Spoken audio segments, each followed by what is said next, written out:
Bismillahirrahmanirrahim. Assalamualaikum warahmatullahi wabarakatuh. Alhamdulillahi ala ihsanih wa syukru lahu ala taufiqihi wa amtinanih. Asyhadu an la ilaha illallah wahdahu la syarika lahu ta'ziman li sya'nih wa asyhadu anna Muhammadan abduhu wa rasuluhu da'ila ridwanih. Allahumma salli alaihi wa ala alihi wa ashabi wa ikhwanih.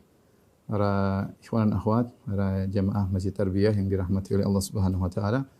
Kita melanjutkan bahasan kita tentang Sirah Nabawiyah. Pada pertemuan sebelumnya kita sudah membahas tentang perjanjian Al-Hudaybiyah dan juga sebagian kejadian setelah perjanjian Al-Hudaybiyah. Di antara kejadian-kejadian peristiwa-peristiwa yang terjadi setelah Sulhul Hudaybiyah dan sebelum perang Khaybar adalah Ghazwat Dzi Qarat, yaitu perang yang disebut dengan perang Dzu Qarat ya. Dalam peperangan ini yang jagoannya adalah Salamah Ibnul Aqwa Al-Aslami radhiyallahu taala anhu. Ya, kita akan menjelaskan bagaimana kepahlawanan Salamah Ibnul Aqwa radhiyallahu taala anhu dalam peristiwa perang Dzu Qarat ya. Adapun kejadiannya atau sebab terjadinya perang ini ya, ketika Nabi sallallahu alaihi wasallam pulang dari perjanjian Hudaybiyah, di antaranya Nabi sallallahu alaihi wasallam mengirim ada onta-onta Nabi sallallahu alaihi wasallam, yaitu sekitar 20 ekor onta di suatu tempat namanya Ghabah, Al-Ghabah ya. Al-Ghabah ya, letaknya kira-kira di sebelah sini kalau ini utara.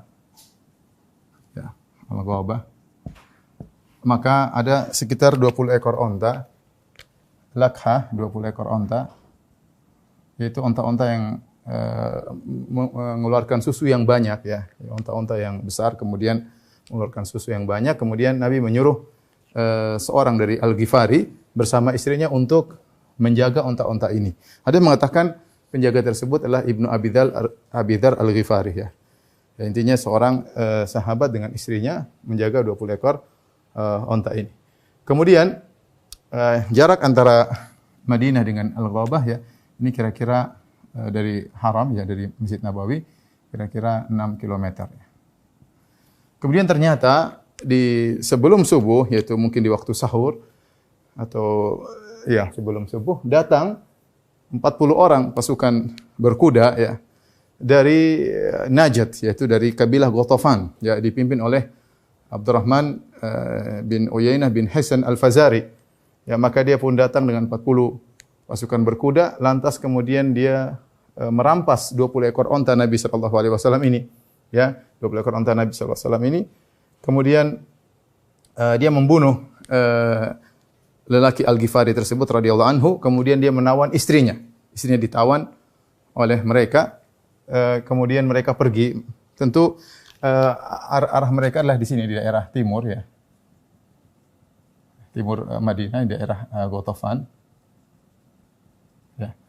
Mereka menuju ke kampung mereka membawa 20 ekor onta tersebut. Akhirnya ketika itu qadarullah, kebetulan Salamah Ibnul Aqwa Al-Aslami radhiyallahu ta'ala anhu sedang pergi menuju Al-Ghabah ya, ke tempat 20 ekor onta ini digembalakan ya. Maka berangkatlah Salamah Ibnul Aqwa bersama, dia membawa kudanya Talha bin Ubaidillah, dan dia bersama gulamnya Nabi sallallahu alaihi wasallam itu Rabah ya. Kemudian dia bawa kudanya, kemudian ketika dia keluar menuju ke Ghabah, tiba-tiba bertemu dengan seseorang yang melihat peristiwa ini. Peristiwa bahwasanya ada yang mengatakanlah budaknya Abdurrahman bin Auf yang melihat peristiwa ini, maka dia pun melaporkan kepada Salamah bin Aqwa, dan ini sebelum subuh. Ini kejadian sebelum subuh, ini kejadian malam mereka curi, kemudian Salamah bin Aqwa ketemu dengan budaknya Abdurrahman bin Auf, kemudian dia kabarkan, wahai Salamah, bahwasanya orang-orang Ghatafan dipimpin oleh Abdurrahman Ibnu Uyainah bin Hasan Al-Fazari telah merampas 20 ekor onta Nabi sallallahu alaihi wasallam. Maka Salamah kebetulan dia bawa pedang dan dia bawa anak-anak panah, semua lengkap dengan busurnya. Maka dia suruh Rabah segera membawa kudanya Talha bin Ubaidillah, suruh kembalikan kepada Talha bin Ubaidillah. Kemudian Salamah balik menuju kota Madinah, maka dia naik di sebuah bukit yang cukup tinggi, maka kemudian dia berteriak. Dia berteriak dengan suara yang sangat lantang. Dia mengatakan, "Ya Sobahah." 3 kali dia berteriak. "Ya Sobahah," dengan suara yang sangat keras. "Ya Sobahah," sehingga suaranya sampai ke kota Madinah. Ya, artinya berkilo-kilo. Sebagian ulama mengatakan, seperti Nawawi dan yang lain, bahwasanya ini kemungkinan besar adalah karamah, yaitu khawariqul adah. Karamah, bagaimana suara dia bisa sampai kedengaran. Ya, mungkin saja karena malam, tapi intinya suaranya sangat keras. Sehingga suaranya terdengar oleh Nabi SAW, terdengar oleh para sahabat ini sebelum subuh. Sebelum subuh, ya, sebelum dikumandangkan azan subuh. Maka dia berteriak, "Ya Sobahah." Itu dahulu metode ini digunakan untuk mengingatkan bahwasanya akan ada musuh yang menyerang kita di pagi hari. Artinya ini kondisi gawat darurat. Maka dia berteriak, "Ya Sobahah, ya Sobahah." 3 kali dia teriak, orang kenal suaranya Salamah Ibnul Aqwa. Maka Rasulullah SAW mendengar dan para sahabat mendengar, mereka segera berkumpul di hadapan Nabi SAW. Yang pertama datang sekitar 8 orang, pasukan berkuda, di antaranya Al-Miqdad bin Al-Aswad, di antaranya Abbad bin Bishr, di antaranya Uqasyah bin Mihsan, di antaranya Sa'ad bin Zaid, ya, di antaranya ada seorang namanya Al-Akhram bin Nadlah, ya, Al-Akhram bin Nadlah, dan sahabat-sahabat yang lainnya. Ya, maka mereka berkumpul di sekitar Nabi SAW untuk mempersiapkan pasukan mengejar musuh. Dan tentunya akhirnya akan sampai kabar kepada Nabi SAW bahwasanya 20 ekor unta Nabi dicuri dan penjaganya dibunuh oleh mereka. Apa yang dilakukan oleh Salamah Ibn Al-Aqwa radhiyallahu taala anhu? Maka dia sebelum subuh kemudian dia berjalan dan dia mengejar 40 orang tersebut. Ya. Jadi 40 orang pencuri, ya. Ya. Dari kabilah Ghatafan dipimpin oleh Abdurrahman bin Uyainah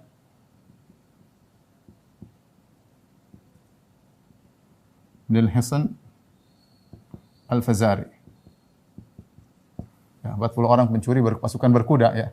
Maka dia pun mengejar 40 orang tersebut, ya. Yang mereka berjalan menuju ke arah timur. Maka Salamah mengejar mereka dan Salamah larinya sangat kuat. Kalau lomba lari dia menang. Larinya sangat kuat Salamah, ya. Disebutkan bahwasanya tubuhnya sangat, umur Salamah ketika itu sekitar 20-an. Tubuhnya sangat kokoh, keras, seakan-akan batu di badannya. Sehingga kalau dia lari, kalau dia lari sangat cepat, maka dia mengejar mereka. Dan mereka berjalan sambil membawa 20 ekor onta tersebut. Tentu agak lambat, ya. Untuk agak lambat membawa 20 ekor onta tersebut, ya, sambil menawan, membawa tawanan, yaitu istri dari Rajul Al-Ghifari tersebut, ya, yang suaminya dibunuh. Maka Salamah mengejar mereka. Mulailah Salamah mengejar mereka, kemudian Salamah memanahi mereka. Kemudian Salamah berteriak, "Khudha ana binul Aqwa al-yauma yaumu rudda." Dia mengatakan, "Ambil tu panah, ya. Ambil tu anak panah, ya. Aku adalah Ibnul Aqwa dan hari inilah hari kebinasaan bagi orang-orang yang tercela. Yaumul li'am, ya. Ana binul Aqwa, ya. Al-yauma yaumu rudda." Kemudian dia sambil dia mengucapkan syair tersebut, menakut-nakuti mereka. Maka setiap dia panah maka mengenai kuda yang dinaiki, maka kudanya pun terjungkal, kemudian mereka kabur, mungkin naik dengan kuda yang lain. Terus ketika mereka mendekati Salamah bersembunyi di bawah pohon-pohon. Ini masih gelap, masih golas. Antara, ya, mungkin baru azan subuh atau masih remang-remang, sehingga mereka kebingungan melihat Salamah, dan Salamah terus mengejar mereka. Mereka terus lari. Salamah panah lagi. Setiap dia panah, ya, maka mengenai kuda mereka jatuh lagi, ya. Dikejar terus oleh Salamah, akhirnya mereka ketakutan, ya. Mereka ketakutan, maka mereka pun melepaskan onta-onta tersebut. Onta tersebut dilepaskan. Salamah kejar terus, onta tersebut dilepaskan. Sampai 20 ekor onta semua ini, ya, semuanya selamat. Sekarang mereka mikir bagaimana mereka bisa kabur. Maka bagaimana mereka bisa kabur. Terus mereka lari, Salamah terus memanahi mereka, dan luar biasa Salamah kejar mereka. Jadi mereka di bawah, Salamah naik kejar dengan lari yang sangat cepat sambil memanahi mereka. Dan ini hebatnya Salamah bin Al-Aqwa, ya, seorang pemuda sekitar umur 20-an, sendirian menghadapi 40 orang tersebut dengan panah yang dia bawa, ya. Akhirnya mereka ketakutan dan mereka memandang bahwasanya mereka kurang kencang. Akhirnya mereka melemparkan sebagian barang-barang mereka yang mereka bawa. Di antaranya ada sekitar 20 romah, yaitu 20 tombak-tombak yang mereka buang, ya. Kemudian mereka bawa burdah, itu pakaian-pakaian indah, mereka buang juga. Mereka buang, khawatir memperlambat lari laju kuda mereka. Maka Salamah ketika melihat mereka buang, Salamah kasih tanda, ya. Buang-buang barang-barang, Salamah kasih tanda. Salam aku kasih tanda. Maksudnya ini milik saya, ya. Ini milik saya nanti karena dia akan meninggalkan barang tersebut. Mereka buang burdah, buang kain-kain yang indah, Salamah kasih tanda, ini milik saya. Karena Rasulullah SAW akan datang dan itu adalah barang-barang milik Salamah, ya. Maka Salamah mengejar mereka. Sampailah mereka kemudian suatu tempat karena mereka menuju ke Ghatafan, mereka suatu tempat yang agak sempit, mereka duduk di situ, mereka menyangka mereka sudah selamat, tahu-tahu Salamah naik ke atas gunung kemudian melempari mereka dengan batu, melempari mereka dengan batu, ya. Ketika mereka sedang duduk di situ, datanglah salah seorang dari mereka dari arah Ghatafan, namanya Uyainah bin Badr, dia mengatakan, "Ada apa gerangan dengan kalian?" Kata mereka, "Ada satu orang ini tidak meninggalkan kita, ya. Terus bikin masalah dengan kita tidak bisa tenang." Akhirnya dia bilang, "Sudah, kalian kejar orang itu, satu orang, kalian berangkat menuju orang tersebut." Akhirnya Salamah di atas, Salamah berteriak, "Ana Ibnul Aqwa," sambil melempari mereka. "Aku adalah Salamah Ibnul Aqwa, adalah hari ini al-yauma yaumur rudda, harilah hari kebinasaan kalian." Maka 4 orang datang menuju Salamah. Kemudian mereka mau menghadang Salamah, Salamah berkata, "Ta'rifunani, kalian tahu siapa saya?" Kata mereka, "Tidak. Ana Ibnul Aqwa. Saya adalah Salamah Ibnul Aqwa." Ya. Saya tidak mengejar seorang dari kalian kecuali saya akan dapati. Dan siapa yang mengejar saya, dia tidak akan balik, ya. Dia tidak akan balik. Maka mereka pun ketakutan ketika ditakuti oleh Salamah Ibnul Aqwa. Akhirnya mereka turun, mereka kabur lagi, ya. Mereka kabur lagi. Salamah tiba-tiba dari kejauhan, ya, Rasulullah SAW ketika datang berita tentang dicurinya 20 ekor onta, maka Rasulullah SAW mengirim pasukan berkuda di luar dipimpin oleh Sa'ad bin Zaid, ya, di antaranya ada Akhram bin Nadlah, ya, suruh berangkat di luar. Ada Abu Qatadah radhiyallahu taala anhu suruh berangkat di luar, sementara pasukan nyusul. Rasulullah SAW bawa sekitar 500 atau 400 pasukan, tetapi pasukan berkuda disuruh jalan di luar untuk membantu Salamah. Ya, akhirnya dari kejauhan muncullah sebagian pasukan Nabi sallallahu alaihi wasallam. Yang pertama muncul adalah Akhram ibn Nadlah. Maka ketika dia mau maju mengejar 40 orang tersebut, maka Salamah pegang tali kudanya. Kata Salamah, "Sabar, jangan sampai mereka membunuhmu, ya. Tunggu dulu." Maka dia menegur Salamah. Dia mengatakan, "Ya Salamah, atu'minu billahi wal yaumil akhir." Kau beriman kepada Allah dan hari akhirat. Wa annal jannata haqqun wan naru haqqun, dan kau beriman bahwasanya surga itu ada, neraka itu ada. Ya. La tahul baini wa baina asyhada. Jangan kau halangi aku dengan mati syahid. Biarkan aku maju. Akhirnya Salamah pun biarkan Akhram bin Nadlah ini pun maju, dan dia pun maju mengejar mereka sendirian karena dia pakai kuda. Akhirnya dia bertemu dengan Abdurrahman bin Uyainah bin Al-Hisan. Akhirnya mereka bertempur dan Akhram berhasil membunuh kudanya Uyainah, tapi Uyainah berhasil membunuh Akhram radhiyallahu taala. Akhirnya beliau meninggal mati syahid. Maka kemudian Abdurrahman bin Uyainah bin Hasan Al-Fazari, kemudian dia pun naik ontanya Akhram. Kemudian dia melanjutkan perjalanan kabur. Didengar oleh Abu Qatadah radhiyallahu taala anhu. Abu Qatadah pun datang. Abu Qatadah kemudian mengejar mereka sendirian juga. Akhirnya dia ketemu dengan Abdurrahman bin Uyainah bin Hasan, maka dia pun bertarung. Akhirnya dia membunuh Abdurrahman bin Uyainah bin Hasan tersebut, maka tewaslah. Lantas Abu Qatadah melepaskan burdahnya, kemudian dia tutup mayatnya Abdurrahman bin Uyainah bin Hasan. Dia tutup, kemudian dia mengejar mereka. Akhirnya Salamah ketika kejadian karena ada terhadang, terjadi peperangan, yang lain kabur, Salamah mengejar sendiri. Salamah bin Aqwa mengejar mereka dan dia lari dengan cepat. Sampailah mereka suatu tempat yang agak sempit karena mereka melewati jalan-jalan di antara gunung-gunung untuk bisa sampai ke kampung mereka. Mereka berhenti di situ, mereka ingin minum. Ketika mereka ingin minum, ya maka Salamah memanahi mereka lagi. Ana Ibnul Aqwa, al-yauma yaumur radda. Aku adalah Ibnul Aqwa, dan dia suaranya keras, mereka dengar. Dan suara tersebut membuat mereka gentar, ya. Hari ini adalah hari kebinasan orang-orang celaka, sambil manahin mereka. Akhirnya mereka tidak jadi minum, mereka kabur lagi. Mereka kabur dengan secepatnya. Ketika itu Salamah melihat dari kejauhan pasukan Nabi sallallahu alaihi wasallam. Akhirnya Salamah pun menuju kepada Nabi sallallahu alaihi wasallam. balik bergabung dengan pasukan Nabi sallallahu alaihi wasallam setelah mereka kabur karena Salamah tidak naik kuda, dia lari, jalan kaki. Larinya kenceng, ya, larinya kenceng, ya. Kemudian akhirnya Salamah balik ke satu tempat namanya Dzuqurat, ya. Dzuqurat, ya. Daerah sekitar sini namanya Dzuqurat. Dzuqurat, ya. Dzuqurat. Ini disebutkan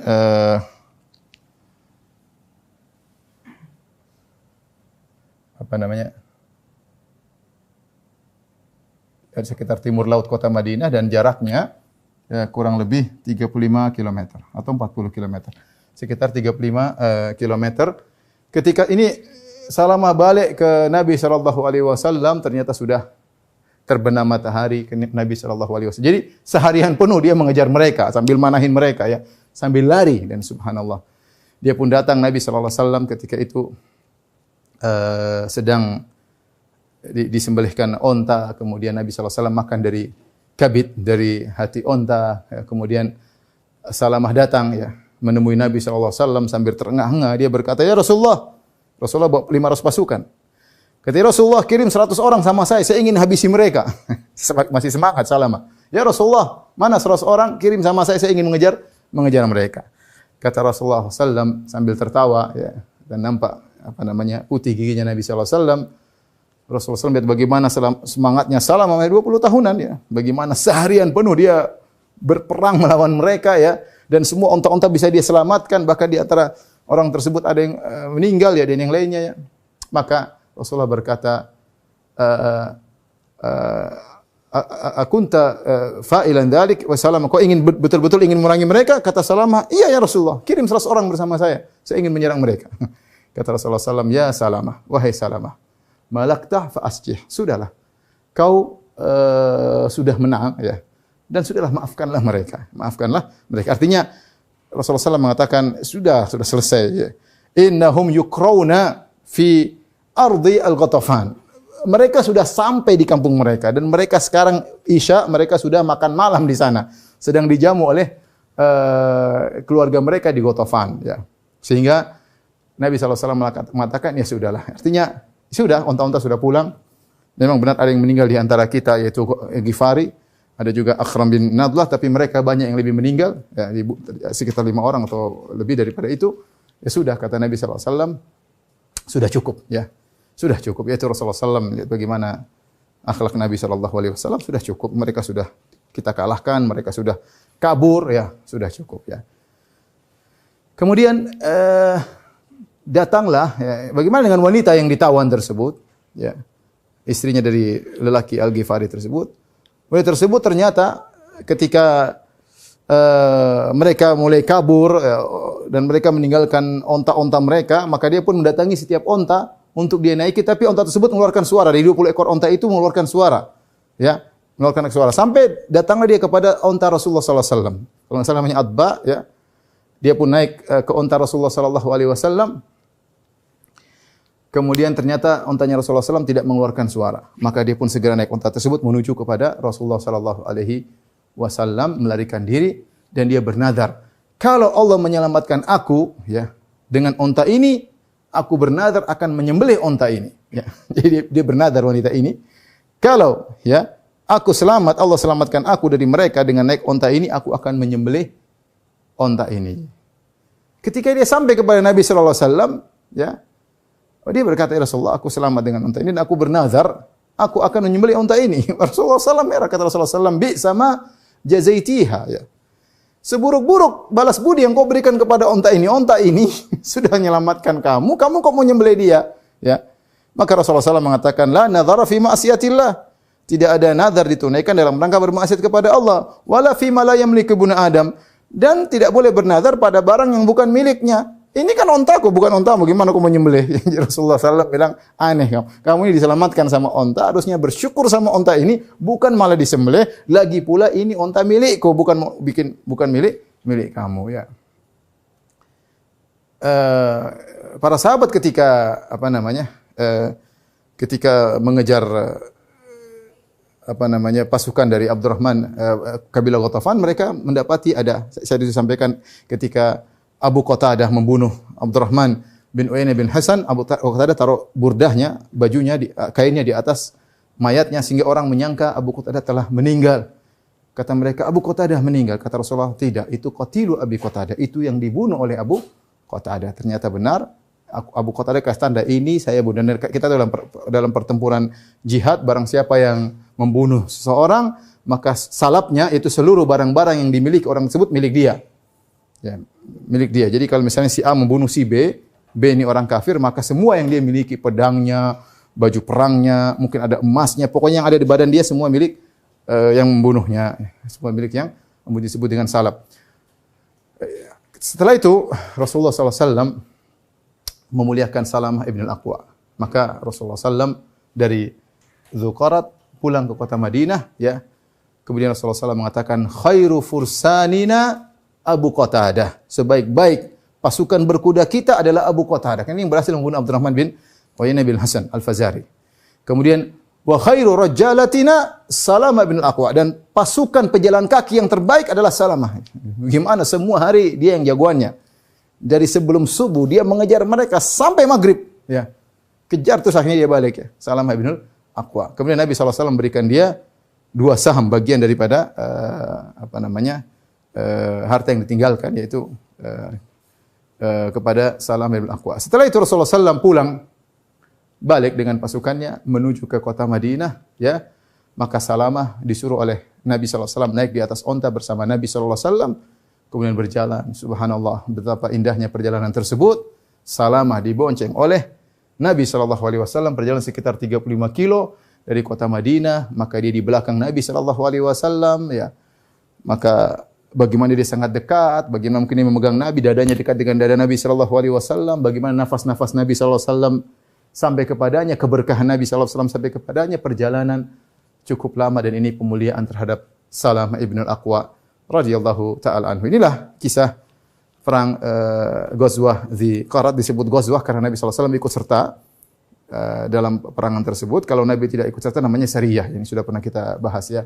Dan perang tersebut jagoannya adalah Salamah ibn al-Aqwa radhiyallahu ta'ala anhu, yang berlari sangat cepat, bahkan dia bisa mengejar kuda-kuda para kaum musyrikin.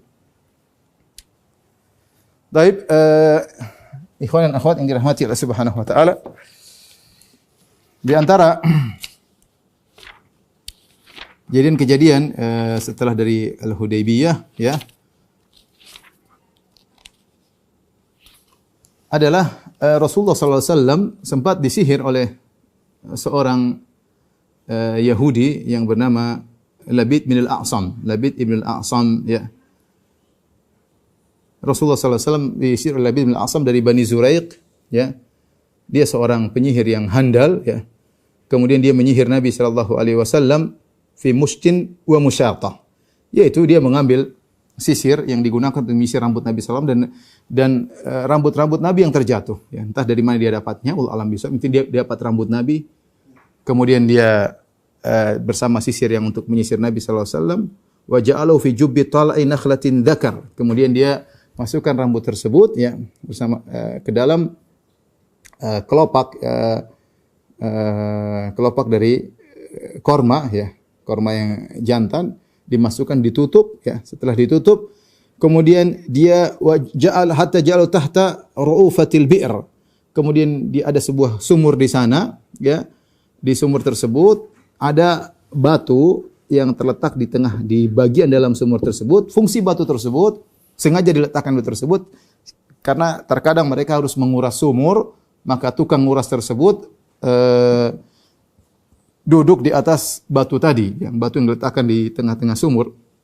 Sehingga kalau seorang menguras maka diletakkan di batu, duduk di atas batu tersebut. Nah, dia ini mengambil rambut Nabi SAW, diletakkan dalam kelopak korma, ya. Kemudian dibungkus, kemudian diletakkan di bawah batu tersebut. Batu tersebut kemudian ada air di atasnya. Sulit mau ketemu, ya. Kalau mungkin taruh di bawah pohon, ya orang mudah cari. Taruh di bawah batu mungkin orang mudah cari. Ini letakkannya di dalam sumur yang ada airnya di bawah batu lagi. Ya, di bawah batu. Akhirnya Rasulullah SAW sakit ya, dengan sakit yang parah ya. Sehingga beliau tidak bisa mendatangi istri-istri beliau ya. Sampai disebutkan, dikhayalkan kepada Nabi mendatangi istri-istri beliau, padahal tidak. Tidak ada khayalan-khayalan akibat dampak dari sihir tersebut. Bahkan disebutkan seakan-akan dia sudah makan dan minum, ternyata belum. Dalam sebagian riwayat, ada yang mengatakan Rasulullah SAW tersihir selama 40 hari. Ya. Bahkan ada yang mengatakan 6 bulan, wallahu a'lam bishawab ya.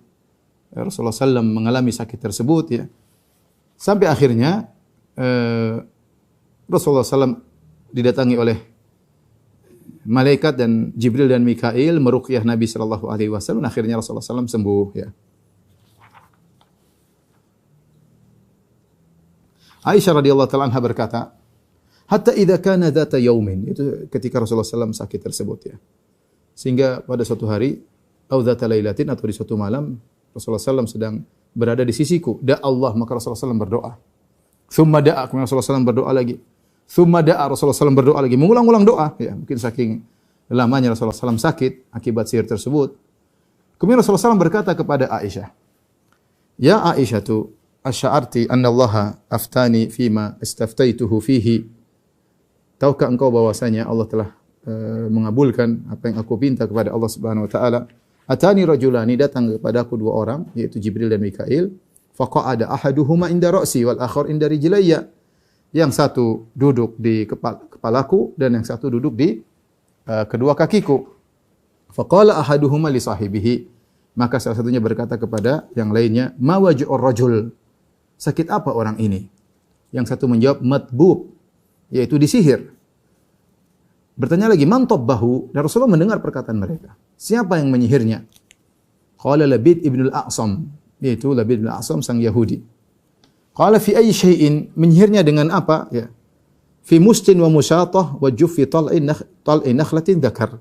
Yaitu sisir dan rambut Nabi sallallahu alaihi wasallam dan diletakkan dalam tadi kelopak korma jantan ya. Wa aina huwa? Di mana bohol tersebut disimpan? Qala fi bi'ri Dzarwan, di sumur Dzarwan ya. Maka Rasulullah SAW pun datang bersama sebagian sahabat ya. Kemudian menuju ke sungai tersebut ya. Ya, kemudian Rasulullah SAW balik kepada Aisyah radhiyallahu taala anha. Rasulullah berkata kepada Aisyah, ya Aisyah, hadhil bi'ru allati urituha. Wahai Aisyah, itulah sumur yang aku diperlihatkan oleh Allah Subhanahu wa taala, ka'anna ma'aha nuqa'atul hinna, dan airnya kemerah-merah seakan-akan dikasih hinna ya, dikasih hinna ya. Aisyah radhiyallahu taala anha berkata, afala istakhrajtahu? Ya Rasulullah, tidakkah kau keluarkan bohol tersebut dari bawah batunya? Kata Nabi sallallahu alaihi wasallam, qad afani Allah fakaritu an uthira 'ala nasi fihi syarran. Allah sudah menyembuhkan aku tidak perlu lagi mengeluarkan bohol tersebut. Jadi Rasulullah tidak ambil bohol tersebut. Kemudian Rasulullah SAW menyuruh para sahabat untuk menutup sumur tadi. Karena sumur tadi sudah rusak, airnya pun kemerah-merahan.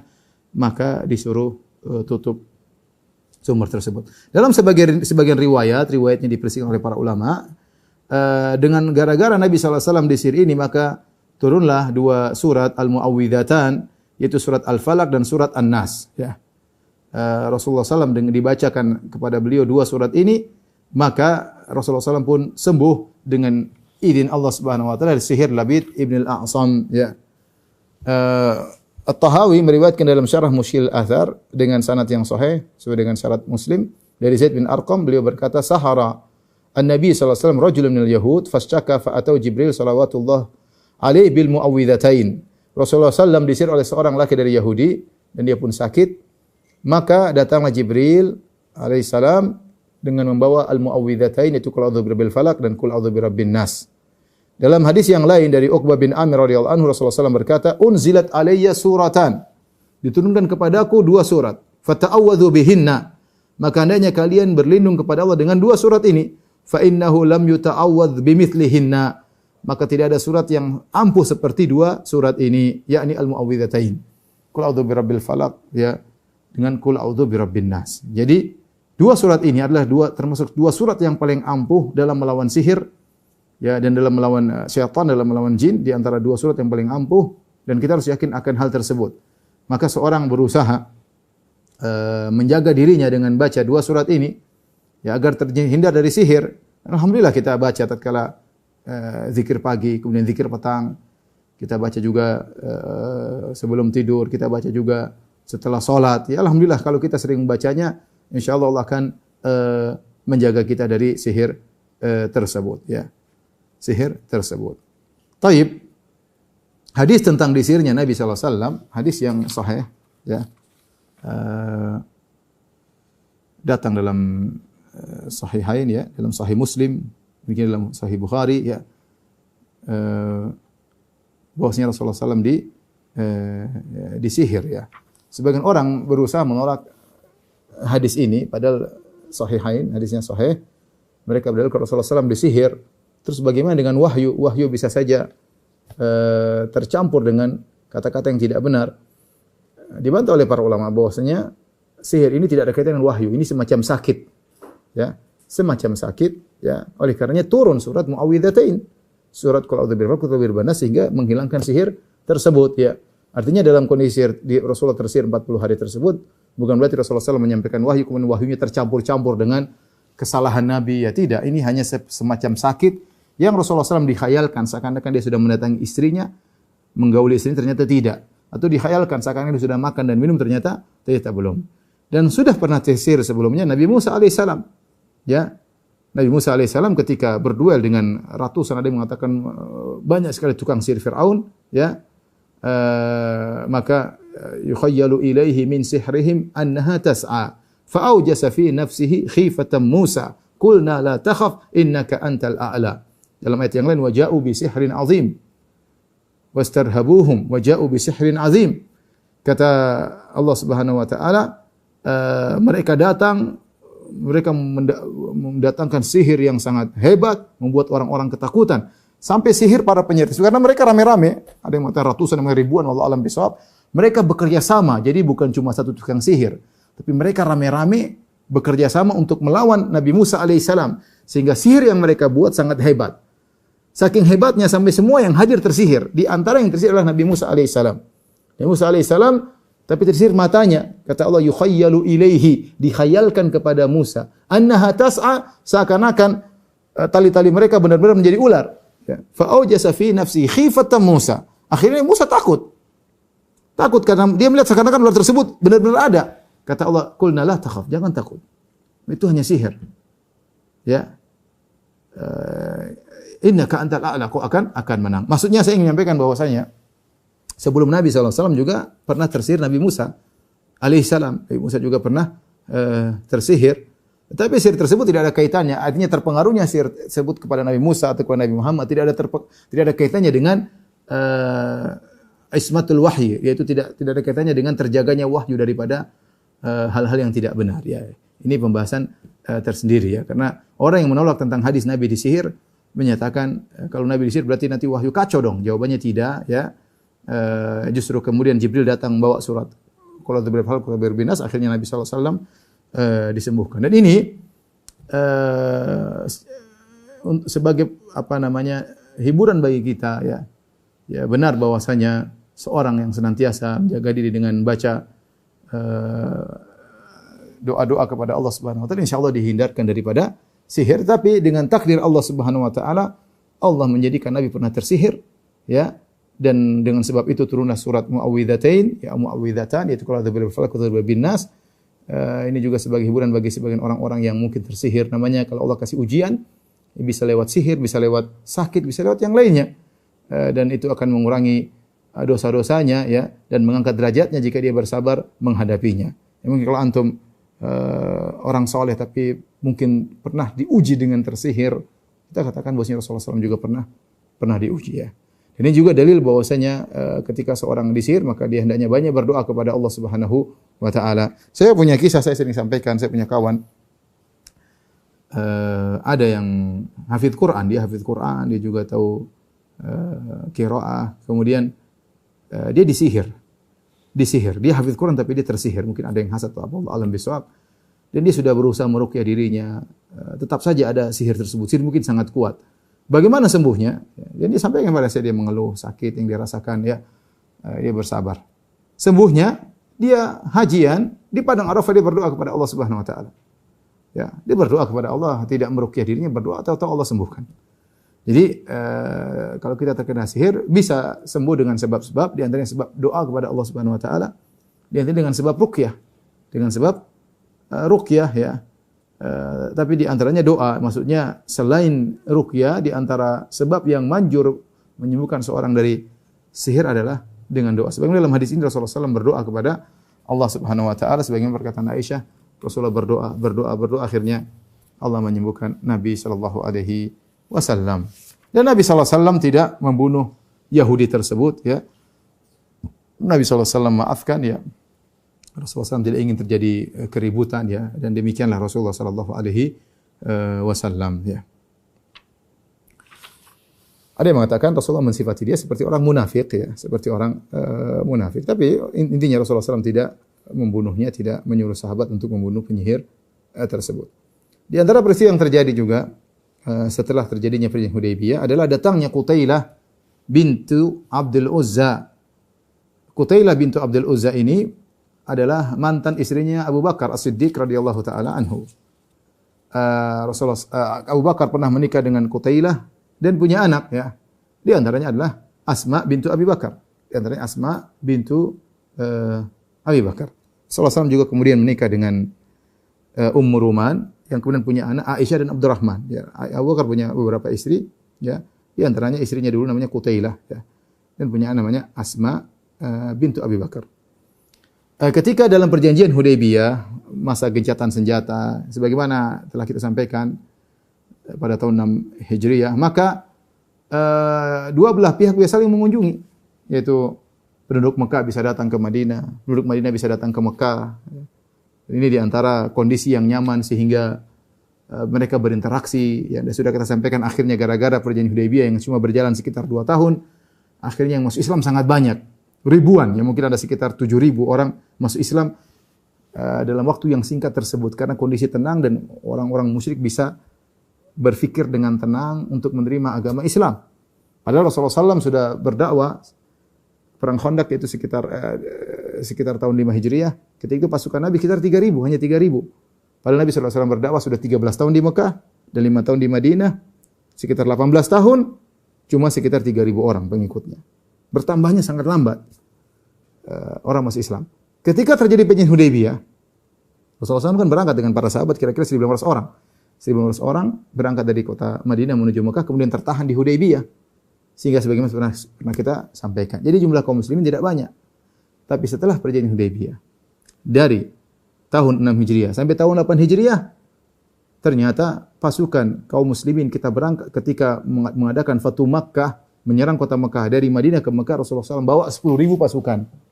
10.000 pasukan. Jadi sekitar masuk Islam di masa damai tersebut adalah sekitar 7.000 orang. Dan ini para sebagian ulama mengatakan pentingnya kondisi aman dalam berdakwah. Ya, kita berdakwah kapan saja dalam kondisi tidak aman, dalam stabilitas yang terganggu, dakwah jalan terus. Tetapi kondisi aman itu sangat penting. Ketika dalam kondisi aman kita bisa berdakwah dengan menyampaikan dalil sebisanya dan orang-orang juga bisa mencerna dengan baik. Berbeda dengan kondisi seakan dalam keadaan tertekan, sulit untuk mengembangkan dakwah, ya. Sehingga ketika kondisi nyaman tersebut terjadi kunjung-mengunjung, interaksi antara musyrikin Mekah dengan kaum muslimin di Madinah, sehingga banyak di antara mereka masuk Islam. Suatu hari datanglah Qutailah ini, datang kota Madinah, dia rindu sama anaknya. Anaknya itu Asma bintu Abi Bakar As-Siddiq radhiyallahu taala anha, ya. Dia ingin bertemu dengan Asma. Ya, namanya mereka mungkin ada kabar akhirnya ibunya ini, ibu kandungnya ingin bertemu dengan dia. Tapi Asma radhiyallahu taala anha adalah seorang wanita yang salehah. Dia takut jangan sampai dia mengambil langkah yang salah, ya. Maka dia bertanya kepada Nabi sallallahu alaihi wasallam, ya. Karena ibunya masih musyrik. Ibunya masih musyrik dan datang ingin menyambung silaturahmi dengan dia, ya. Ingin tengok putrinya, ya. Dan itu di masa perjanjian Hudaybiyah.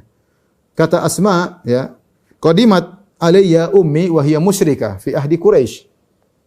Idh ahadu Rasulullah sallallahu wa muddatihim. Datang ibuku menemui aku dan dia adalah seorang wanita musyrikah, masih musyrik di zaman perjanjian Hudaybiyah. Fastaftaitu Rasulullah sallallahu alaihi wasallam, maka aku bertanya kepada Rasulullah sallallahu alaihi wasallam untuk mencari kepastian bolehkah aku berbuat baik kepada ibuku. Faqultu, aku berkata kepada Nabi sallallahu alaihi wasallam, "Inna ummi qadimat alayya wa hiya raghibah." Ya Rasulullah, sungguhnya ya ibuku datang menemuiku, dia mungkin ingin menyambung silaturahmi denganku, ada keperluan, ya. Dan dia musyrik ya Rasulullah. Afa asilu ummi, apakah aku menyambung silaturahmi dengan ibuku? Maka Rasulullah SAW berkata, "Na'am, sili ummaki."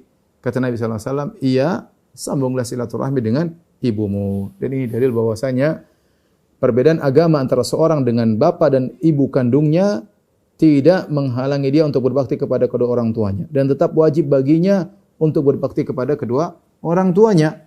Sebagaimana firman Allah Subhanahu wa taala, "Wa in jahadaka 'ala an tusyrika bi ma laysa laka bihi ilmun fala tuti'huma wa sahibuhuma fid dunya ma'rufa."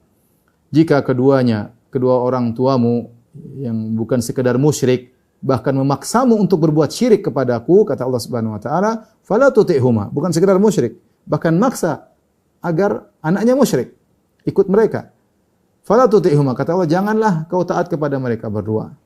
Ya, tetapi kata Allah, wa sahibuhuma fid dunya ma'rufa, hendaknya kau menggaluli bersikap dengan mereka dengan sikap yang baik. Ini dalil bahwasanya orang tua meskipun musyrik, meskipun mungkin pelaku maksiat, mungkin orang zalim, mungkin orang tidak salat, mungkin orang kafir, mungkin orang murtad, mungkin apapun, tetap seorang berbakti kepada kedua orang tuanya, ya. Islam mengajarkan pendidikan yang indah, ya. Bagaimanapun Anda berasal dari kedua orang tua ini. Anda pernah berasal dari air mani bapak Anda dan Anda pernah dalam perut ibu Anda, ya. Ini tidak bisa diganti dengan apapun, ya. Oleh karenanya seorang berbakti kepada kedua orang tuanya meskipun musyrik, ya. Saking begitu pembahasan para ulama tentang masalah ini, dan saya pernah bahas dalam syarah Kitabul Jami', ya. Sampai khilaf di kalangan para ulama, bagaimana jika seorang punya ibu Nasraniyah atau punya ayah Nasrani, kemudian dia minta dibelikan khamr, nak belikan abi khamr. Apakah anaknya wajib belikan dia khamr sementara dia punya uang? Ya. Maka para ulama khilaf dalam masalah ini. Mereka khilaf. Jadi bukan satu pendapat. Jumhur ulama berpendapat tidak boleh karena khamr maksiat dalam Islam. Maka seorang tidak boleh menghadirkan khamr buat bapaknya. La ta'ata li makhlukin fi ma'siyatil khaliq. Tidak ada ketaatan pada makhluk dalam rangka bermaksiat kepada Allah. Sebagian ulama di antaranya ulama Malikiyah berpendapat wajib bagi dia untuk mendatangkan khamr untuk orang tuanya. Kenapa? Karena khamr halal dalam agama mereka. Misalnya itu maksudnya keyakinan mereka khamr itu halal, babi itu halal. Seandainya dia minta dibelikan babi atau dibelikan khamr, maka belikan jika seorang anak memiliki kemampuan. Tapi wallahu alam, saya lebih condong pada pendapat tidak boleh, ya. Tapi maksud saya ini masalah khilaf. Maksud saya sampai begitu para ulama membahas tentang pentingnya berbakti kepada orang tua, sampai dalam kondisi demikian pun masih ada khilaf di kalangan para ulama.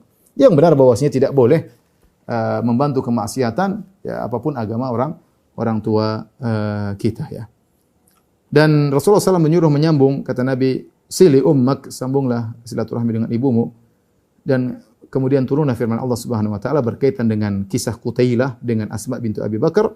Fa anzalallahu taala, Allah turunkan firman-Nya, la yanhaakumullahu 'anil ladzina lam yuqatilukum fid din wa lam yukhrijukum min diyarikum an tabarruhum wa tuqsitu ilaihim innallaha yuhibbul muqsitin. Innama yanhaakumullahu 'anil ladzina qataluukum fid din wa akhrajukum min diyarihim wa akhrajukum min diyarikum wa dhaharu ala ikhrajikum an tawallawhum wa man yatawallahum faulaika humuz zalimun. Kata Allah Subhanahu wa taala, Allah tidak melarang kalian untuk berbuat baik dan berbuat adil kepada orang-orang kafir yang tidak menyerang kalian, tidak menyerang agama, memerangi agama kalian dan tidak mengusir kalian dari kampung kalian.